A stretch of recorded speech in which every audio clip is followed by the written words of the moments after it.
An Elon Musk styled billionaire gets more than he can handle when he takes a trip to the moon. And we're going to talk about it in Horror and Fantasy Illustrated Cradle of Shadows, the new imprint from Zenescope Comics. See you in 3. And welcome back to Comical Opinions. This is our review of Horror and Fantasy Illustrated Cradle of Shadows by Zenescope. And this issue sends an overambitious billionaire to the moon to stake a claim on precious resource mining, but he finds a lot more than he bargained for. But before we get started, please like, share, comment, subscribe, hit that bell for notification. Let us know how we're doing. Your attention is greatly appreciated. And make sure to stay tuned through the end for the score. The credits. This issue is written by Joe Bruscia, art by Saint Yak, colors by Leonardo Paciorati, letters by Taylor Esposito, and the main cover, cover A, is drawn by Igor Vitorino. Horror and Fantasy Illustrated is one of their newer imprints from Zenescope. This is basically a anthology or a general styled or general genre styled imprint where they either tackle horror or sci-fi or fantasy without being tied necessarily to one of their mainstay characters like any of the characters from the Grimm fairy tales collection of heroes and villains. It's just, we want to tell interesting stories in a particular genre, and we're going to file them away under these different imprint overarching titles. So last week we did a review of their True Horror Mysteries, which is basically a recounting of real life crimes that were never solved. This week it's pure fiction with a science fiction bent and a little bit of a reality twist, which we'll talk about in a second. So that's the backstory of where this issue comes from. Here's where we're headed to with this particular issue, written by Joe Bruscia. Pardon me. We have a very, very, very driven, very, very overly motivated billionaire who, from an artistic perspective, certainly looks an awful lot like Elon Musk. They don't call him Elon Musk. The character's name is Max Sinclair. But gosh golly darn it, his depiction in the comic sure looks a whole heck of a lot like Elon Musk. So there's something going on there, but we're not going to dwell on it too much. Anyway, billionaire Max Sinclair, his research team has discovered, or what he believes that they have discovered are a bunch of man-made structures on the moon. What he has surmised from the discovery of those structures is that the governments of one or more countries, maybe the US, maybe somebody unknown, we don't know, have already been on the moon and established a base there and are mining the moon for precious resources like metals, gold, jewels, who knows? All the above, maybe more, he doesn't know. But what he does know is that because these have not been publicly declared, it's all open wide for anybody who with the gumption and the money and the drive to get to the moon and stake their claim. So he gets his team together, they're testing, they're building a rocket, he's ready to go, they still have to do more testing. He finds out that one of the research scientists on his team escaped in the middle of the night after taking down some of the security systems.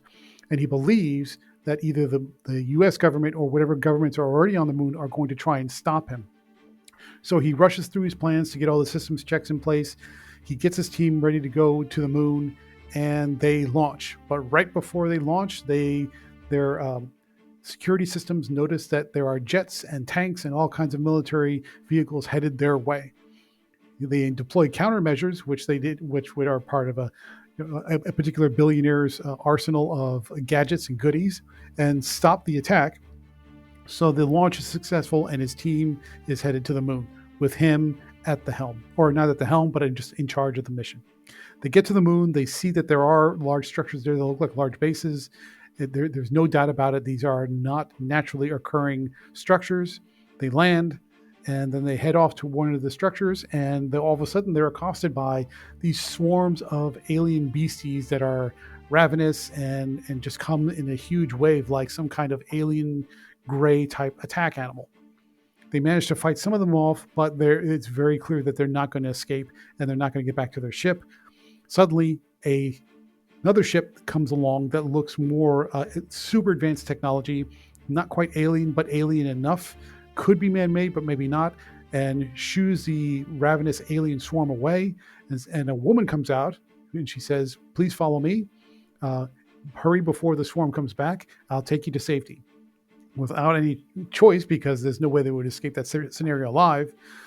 Sinclair and his crew, they get on this alien ship, or what, with at least very advanced technology ship, and they are taken to one of the bases. And there, the woman who is what seems like the head research scientist there says, yes, we're mining. Yes, there are other aliens on the moon. And yes, there is more than one species of alien on the moon.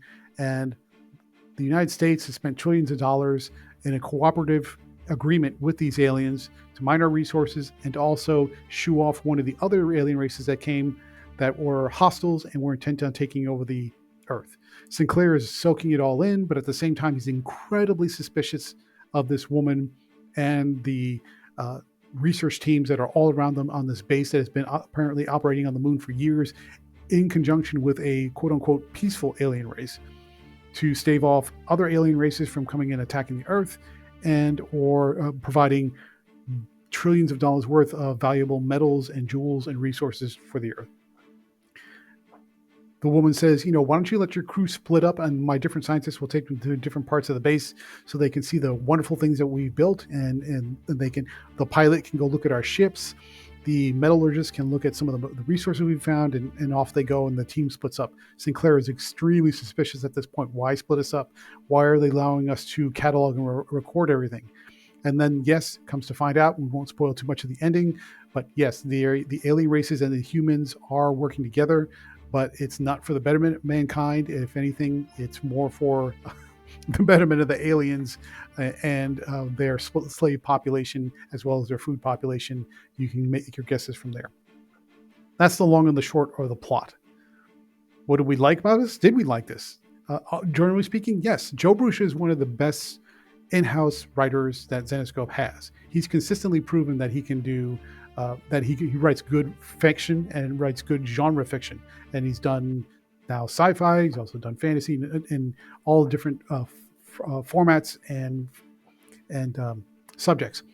Joe Brucia is great, and this story is great. I mean, it moves well, the dialogue's good, the plot is interesting, and the ending is exactly the kind of ending that you want for a horror sci-fi type of story. It all works out. You're interested from start to finish. Lots of movement on the plot, and this is an oversized issue, which is why it's $5.99. But you feel like you're getting a lot of meat on the bone when it comes to the story.